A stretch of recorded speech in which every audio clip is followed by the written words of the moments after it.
para refletir um pouquinho sobre tudo que a gente está falando até agora. Então, a ideia é a gente pensar, né, na nossa atuação profissional, no exercício aí da sua profissão e como você se familiariza ou não com esses conceitos que a gente está falando aqui, pensando que nós estamos no início desse conteúdo de consultoria. Então, vamos comigo no quadro que eu tenho algumas perguntinhas para vocês pensarem aí e compartilharem as suas respostas e as suas experiências. Então, em sua atuação profissional no campo da segurança pública, você já participou de algum processo de consultoria? Ou o órgão do qual você faz parte já foi cliente de algum processo de consultoria externa? Você já passou por esse processo de vir alguém de fora, fazer um diagnóstico sobre a atuação da sua área, sobre a forma como vocês executam as atividades e propor mudanças? E para você, quais os benefícios da prática da consultoria na segurança pública? Então, a ideia é a gente pensar e conversar um pouquinho sobre isso, né, para nós conseguirmos aí construir um raciocínio interessante sobre essa prática, até porque às vezes a gente até tem contato, né, com o tema, mas nós não temos a associação que isso é consultoria, que isso pode ser caracterizado como atividade de um consultor. Então eu vou deixar aí 2 minutinhos para vocês pensarem sobre isso e mandarem a sua contribuição. E aí eu volto na sequência.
Bom, retornando então, a nossa intenção nesse bloco é pensar na operacionalização dessas atividades de consultoria nas nossas rotinas organizacionais, ainda que a gente não associe diretamente à prática de consultoria, né? Às vezes a gente até já passou por processos semelhantes de alguém de fora fazendo algum estudo sobre a área, propondo mudanças, ou você já fez parte de alguma equipe para realizar ações semelhantes, e a gente tem aqui a intenção de associar e identificar que isso pode sim ser dito como um processo de consultoria.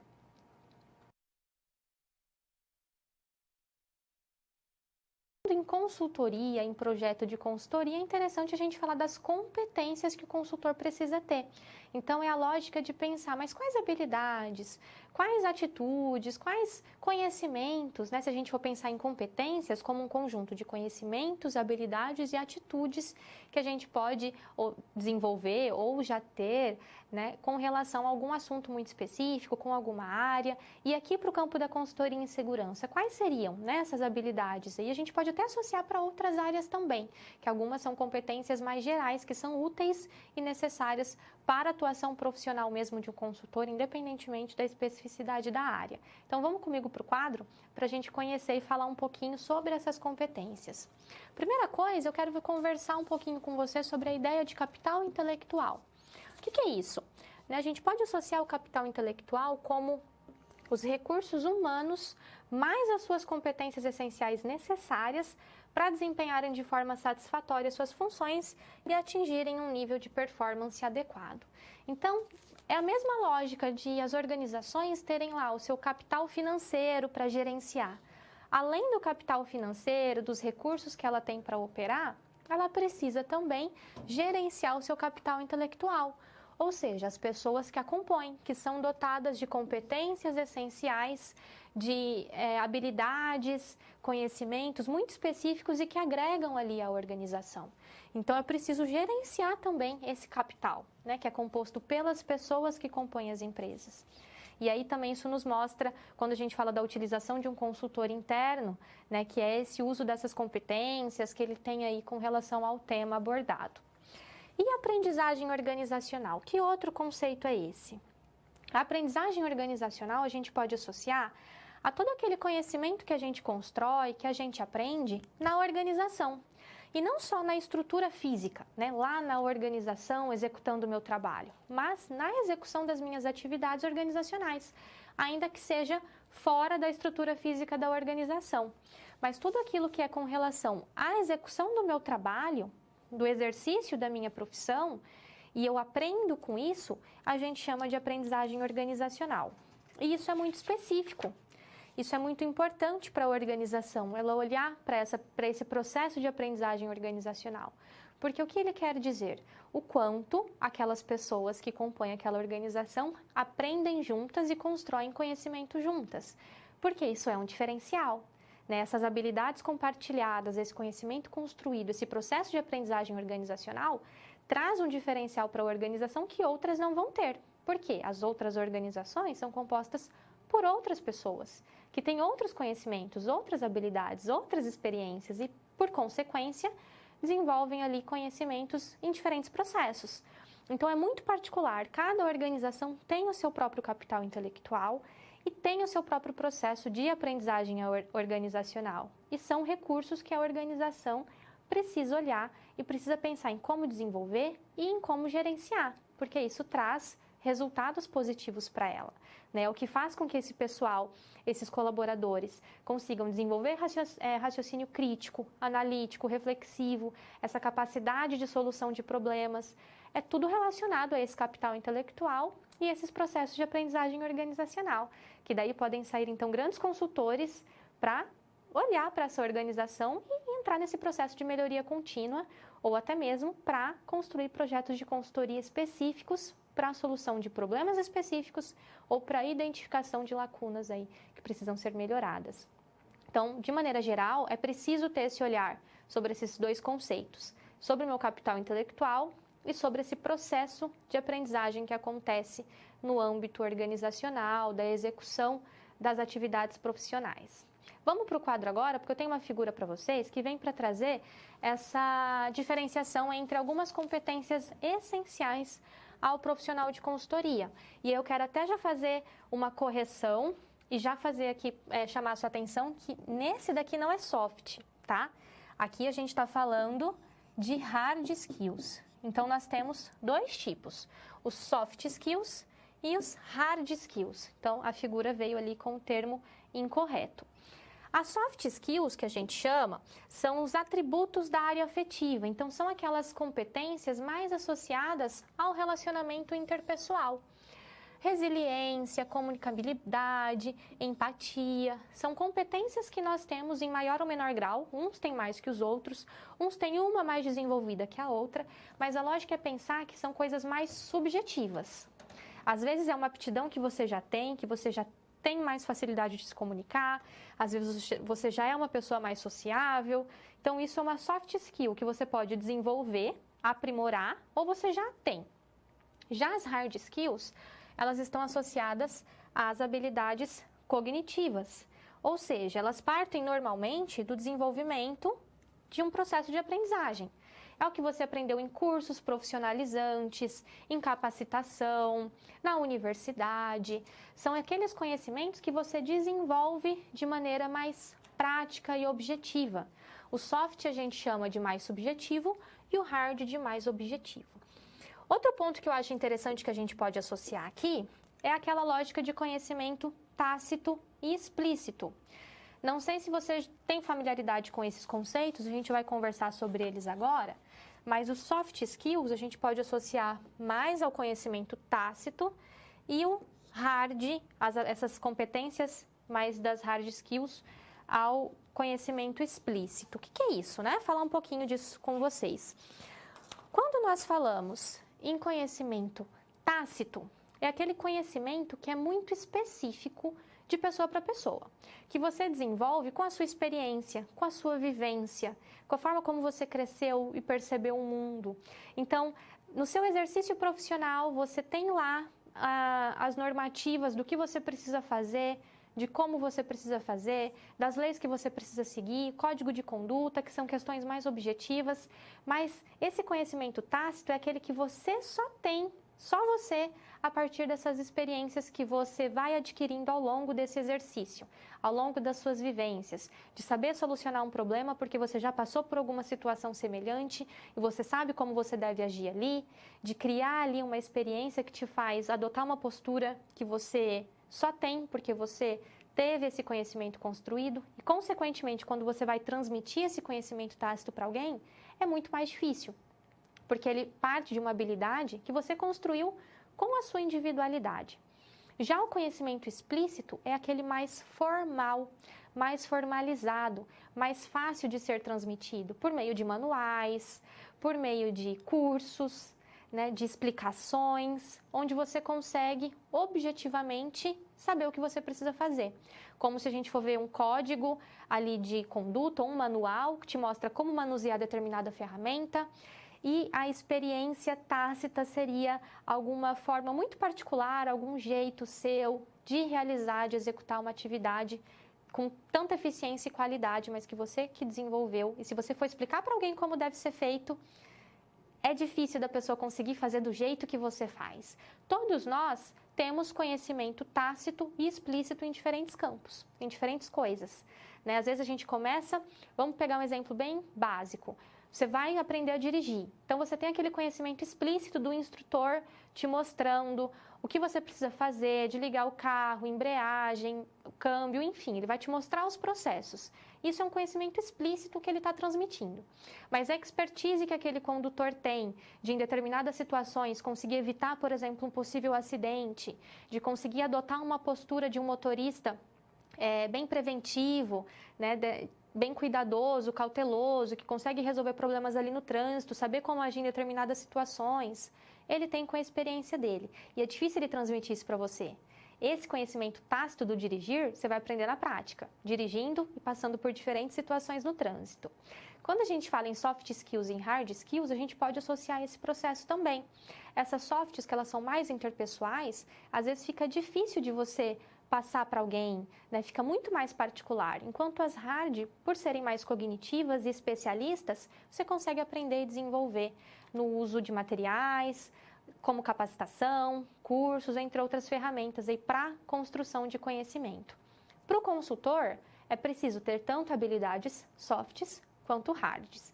E para a gente, né, na vida aí, é sempre importante trabalhar com essas duas fontes de conhecimento, o da experiência e o objetivo, né, o tácito e o explícito, e o desenvolvimento de competências interpessoais, de relacionamento, essas questões mais subjetivas, e também as cognitivas, práticas, operacionais e objetivas. Então, as duas são super válidas e muito importantes para o nosso exercício profissional.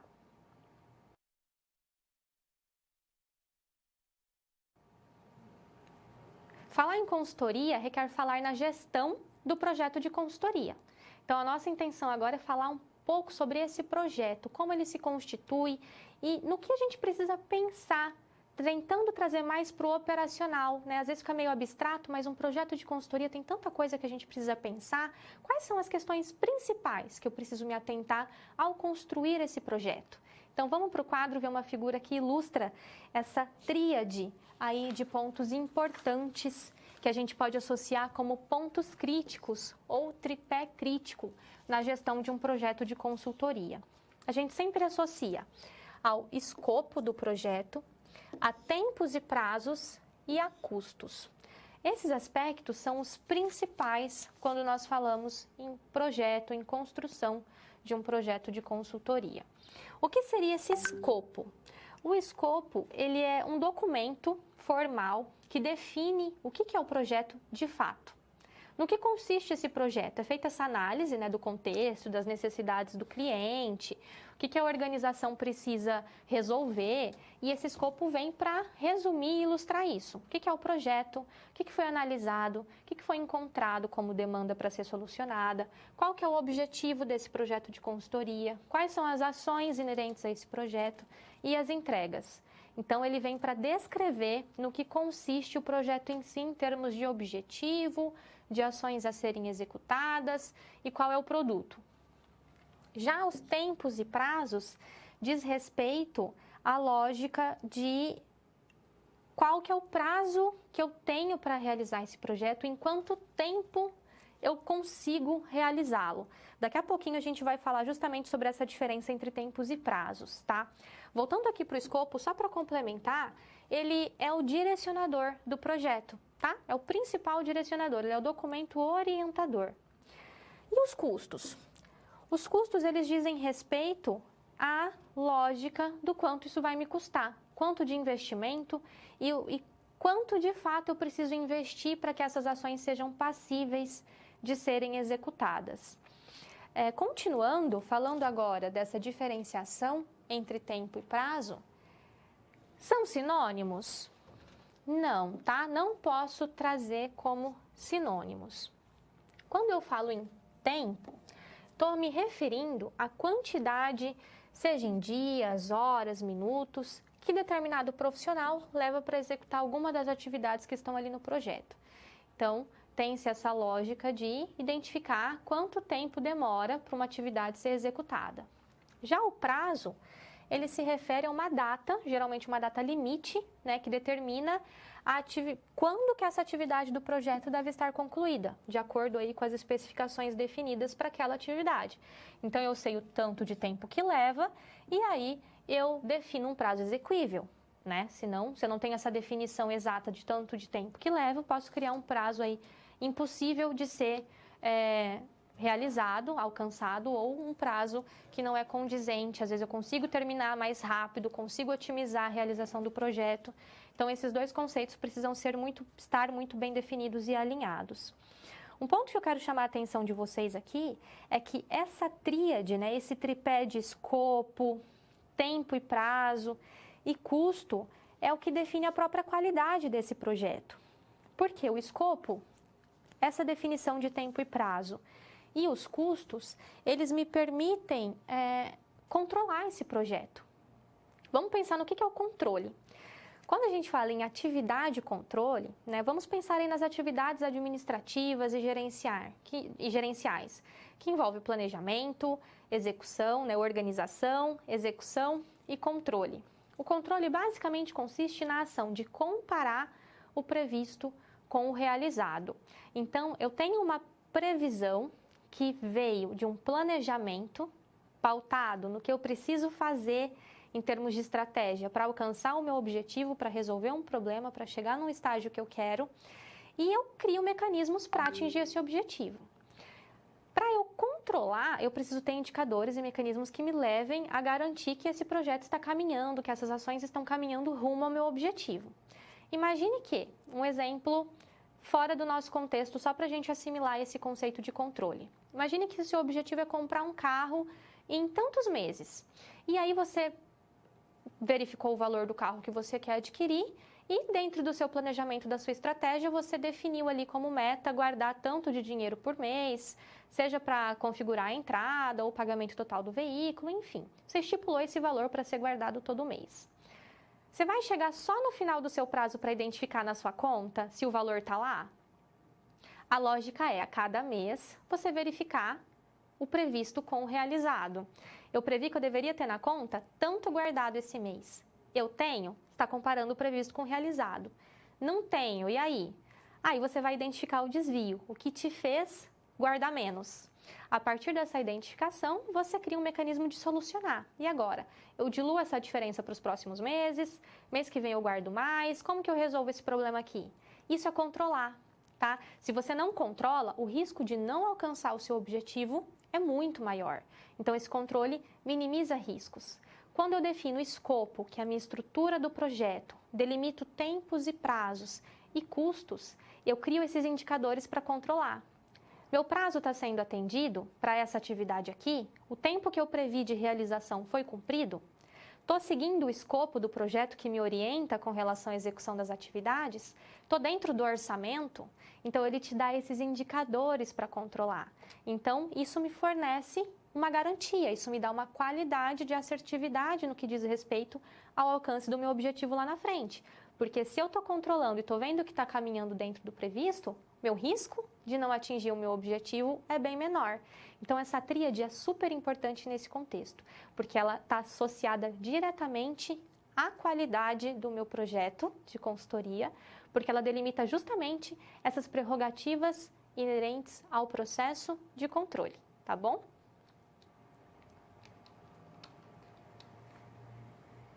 Vamos falar de pontos críticos, então, quando a gente fala entre relacionamento das pessoas que envolvem o projeto de consultoria, que é o consultor, e o seu cliente, que pode ser a posição da organização na qual ele trabalha, se ele é um consultor interno, ou uma outra organização, se ele é um consultor externo. Então, a primeira coisa que a gente precisa identificar é os pontos inerentes nessa relação. Então, vamos para o quadro, que a gente vai trazer essas duas premissas básicas, né? Esses pontos críticos aí no que diz respeito a esse relacionamento.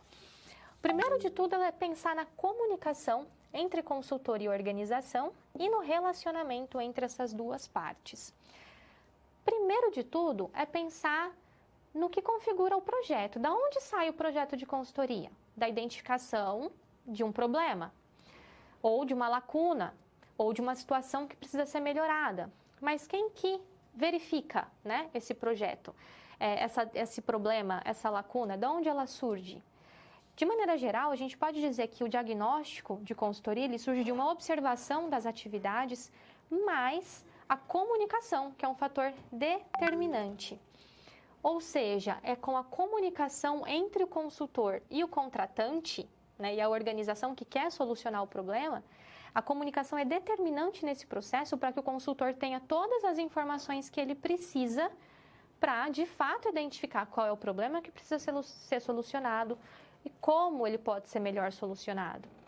Então, é a lógica de você conseguir instigar aí nesse processo de comunicação assertiva a organização a passar as informações que você precisa para você, de fato, ter uma base sólida do funcionamento dessa área, né, desse contexto geral no qual você está atuando, para identificar qual é o problema aqui, qual que é, de fato, o problema que está causando esse desconforto, né? O que eu preciso resolver para melhorar essas atividades, qual que é o cerne aqui do problema. Então, isso só é possível com uma comunicação efetiva e com um relacionamento efetivo entre as partes. Se o consultor não tem acesso à informação e não tem um relacionamento assertivo, né, e efetivo, ele não consegue as informações que ele precisa e, por consequência, o projeto de consultoria fica prejudicado porque ele não tem todo o embasamento necessário. Esse processo de comunicação, ele possui duas funções básicas no projeto de consultoria. Primeiro, assim como eu disse, obter as informações básicas para serem feitas as análises e serem encontradas as soluções e para dar visibilidade ao projeto e conseguir apoio das diversas áreas envolvidas. Porque tem aquela questão também de convencimento, né? Você, enquanto consultor, analisou, fez um diagnóstico, identificou os problemas, criou as metodologias, o passo a passo. Você precisa saber explicar isso para quem vai executar essas ações, que é o contratante, né? O cliente. Lembrem que o consultor nem sempre executa. Ele entrega o produto que é a solução do problema. Então, essa comunicação ela tem que ser efetiva para os dois lados, né? A gente tem lá o emissor e o receptor. Quem emite a mensagem, quem a recebe. Isso precisa ser muito efetivo para que as duas partes trabalhem em conjunto, né? Depois que o projeto é feito, que ele consiga, de fato, ser executado, né? Por quem for executar. Ainda nesse contexto, a gente tem uma ferramenta importante de apoio à comunicação em projetos de consultoria, que é a matriz de comunicação. Essa matriz de comunicação, ela configura um documento que define quem é o público-alvo ali, quem são as principais pessoas envolvidas nesse projeto e qual o tipo de comunicação, em que fase do projeto ela ocorrerá, no sentido de ter uma comunicação assertiva, né? Se essa informação ela é mais técnica e quem vai fazer uso dela é um profissional habilitado, então eu tenho uma determinada comunicação. Se o meu público ele não detém aquele conhecimento técnico que eu estou explanando aqui, eu preciso adequar a minha comunicação para que ela seja assertiva nesse contexto. E a matriz ela vem para me permitir essa construção de uma comunicação mais efetiva. Então, basicamente, a ideia principal é a gente pensar em como esse projeto de consultoria pode ser mais bem executado, mais bem realizado, pelo simples fato de obter uma comunicação assertiva e efetiva durante todo o processo, né? Se eu não tenho as informações, eu enquanto consultora, não tenho as informações básicas para realizar um diagnóstico, o problema já começa aí. Com base em que eu vou identificar uma lacuna, se eu não tenho informação? Ou se eu tenho informações muito rasas, como que eu vou identificar um problema, né? E ao mesmo tempo, pós-projeto, como que eu explico, como que eu levo esse projeto para a execução, se eu não consigo fazer com que as pessoas percebam a relevância dessa mudança? Porque a execução de projeto de consultoria envolve mudança, está propondo solução. Essa solução, consequentemente, envolve transformação, envolve mudança de hábito, de postura, de execução de atividade, requer investimento. Como que você convence que isso é realmente válido e importante? Então, a comunicação está inerente em todo o processo e está diretamente associada nessa construção de um relacionamento de confiança que é preciso haver entre o consultor e a área de atuação, né, de todas as pessoas envolvidas com o projeto.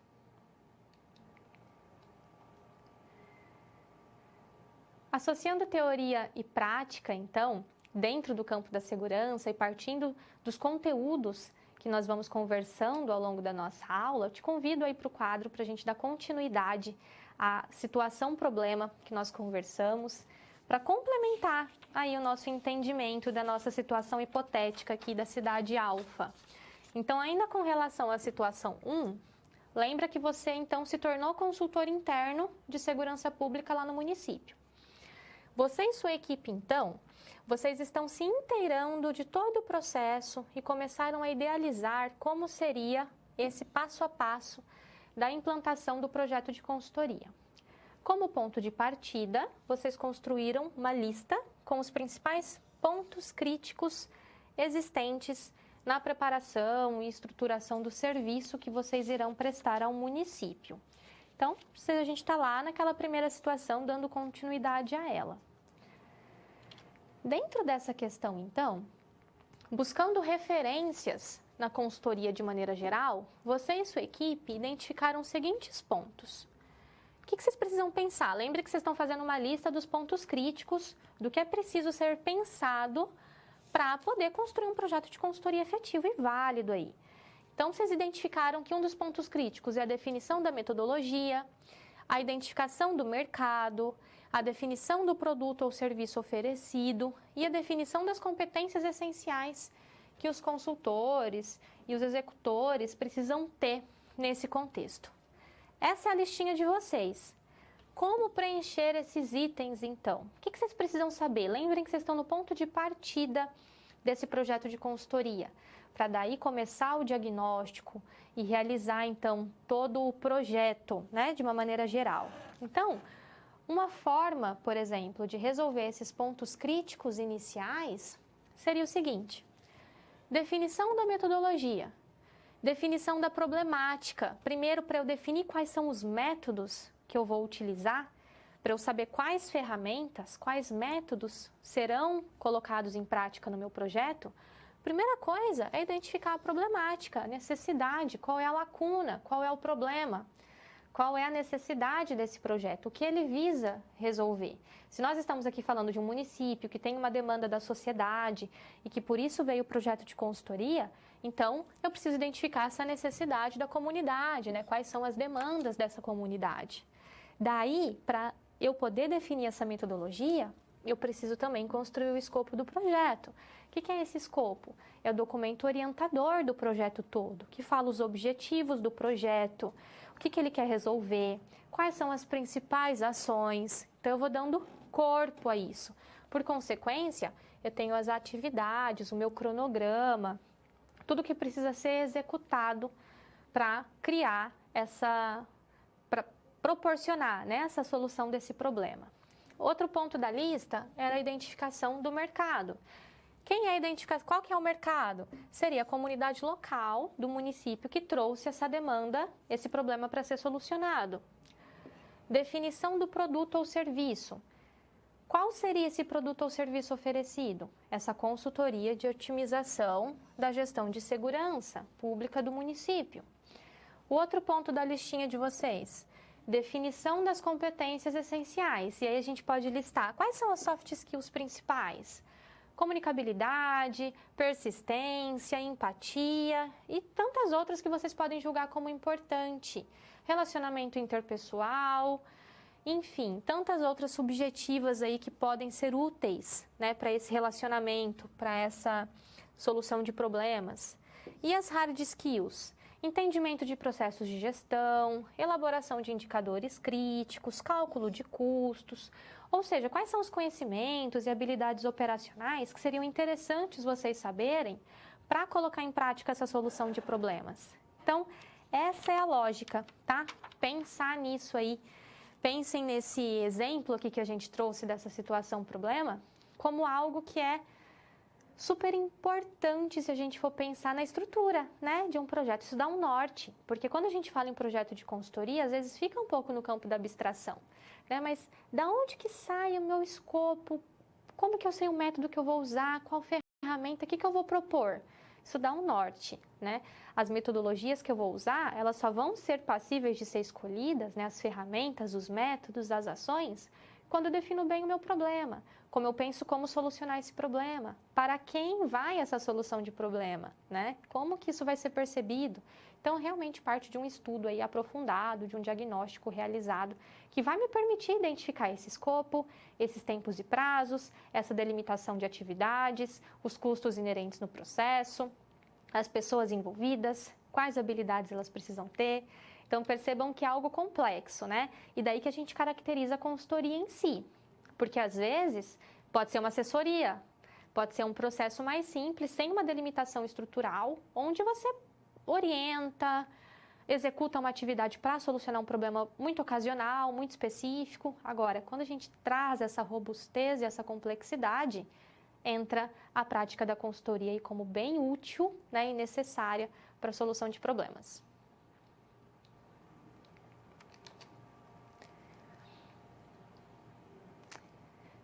Vamos aproveitar esse momento, então, para dúvidas e contribuições. Então, eu vou deixar alguns minutinhos para vocês. Aproveitem para encaminhar, seja contribuição, alguma experiência, compartilhar algo, trazer algo até mesmo da nossa questão de reflexão que a gente fez antes e dúvidas sobre os conceitos que a gente trabalhou até o momento, tá? Então, eu vou deixar esse tempinho para vocês encaminharem as dúvidas e eu volto na sequência. Então, alguns minutinhos aí, uns 3 minutinhos e eu volto, tá bom?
Voltando, então, nós vamos caminhando para o momento final do nosso encontro de hoje, onde a gente vai retomar os conteúdos que nós trabalhamos até o momento, vendo aí um pouquinho de cada conceito que nós abordamos, a fim de consolidar, né, esses conceitos, esses conteúdos centrais que foram vistos hoje. Então, vamos comigo para o quadro, onde a gente, então, vai rever, né, esses conceitos centrais. Então, a gente iniciou a nossa aula de hoje falando sobre o que é consultoria, onde a nossa intenção principal foi defini-la e entendê-la enquanto uma prática voltada para diagnosticar, para investigar lacunas e possíveis soluções, né, dessas lacunas, ou até mesmo diagnosticar problemas já mais específicos e propor a solução desses problemas. Então, a consultoria ela parte do uso de métodos, de processos e práticas bem estruturados, com tempo pré-determinado, com custos pré-estabelecidos, uso de ferramentas e metodologias, a fim de propor com uma certa garantia que, se essas ações forem executadas da forma que o projeto de consultoria delimita e seguidas, né, executadas e seguidas da forma como o projeto delimita, esses problemas vão ser solucionados. Então, ela vem realmente para potencializar as atividades da área, da organização, à medida que ela faz esse diagnóstico, né, de maneira analítica, reflexiva e crítica, e ainda mostra como solucionar, de que forma, com o uso de qual ferramenta. Nós vimos também a diferença entre consultoria e assessoria, onde se a consultoria parte de todo esse projeto organizado e estruturado, que eu acabei de falar para você, a assessoria ela já é mais voltada para uma orientação, para algo muito pontual. E o assessor ele fica à disposição da organização ali. E às vezes ele até executa a atividade, né? A organização transmite para o assessor o problema e ele resolve. Então, é bem diferente da consultoria, tá? Nós vimos também alguns aspectos externos relevantes para a constituição desse projeto, no que tange principalmente ao conhecimento do mercado-alvo, do público-alvo, né, de quem está demandando aí esse projeto de consultoria, e ainda a própria questão de qual é o produto desse projeto, qual é o serviço oferecido, qual é o produto oferecido, ou seja, no que vai constituir, no que vai configurar esse projeto. Ainda nós conversamos sobre as competências essenciais para os profissionais envolvidos, no que diz respeito às soft skills e às hard skills, que são as competências mais subjetivas e as outras mais cognitivas, que são extremamente importantes e indispensáveis para o profissional do campo. E falamos sobre pontos críticos na gestão de relacionamento dentro do projeto de consultoria, que envolve, por exemplo, a comunicação entre as partes. Então, esses foram os tópicos centrais que nós trabalhamos na aula de hoje. A lógica é a gente pensar em toda a robustez que o projeto de consultoria envolve, né? O quanto ele é amplo e complexo no que diz respeito ao uso dessas ferramentas e que implica num conhecimento aprofundado de área para o profissional do campo.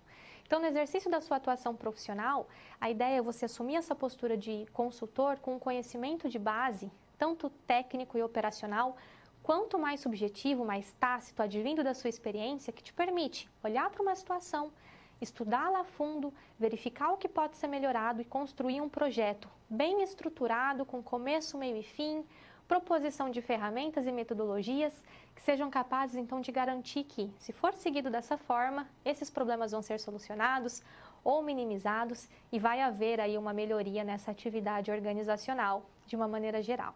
Então, essa foi a nossa aula de hoje, com a intenção principal de conhecermos aí a consultoria enquanto uma prática, uma atividade bem interessante e útil para a nossa atuação profissional aí no campo da gestão e de melhorar, né, as práticas aqui de segurança. Foi um prazer estar aqui com você, quero desejar bons estudos e a gente se vê na próxima aula. Tchau, tchau!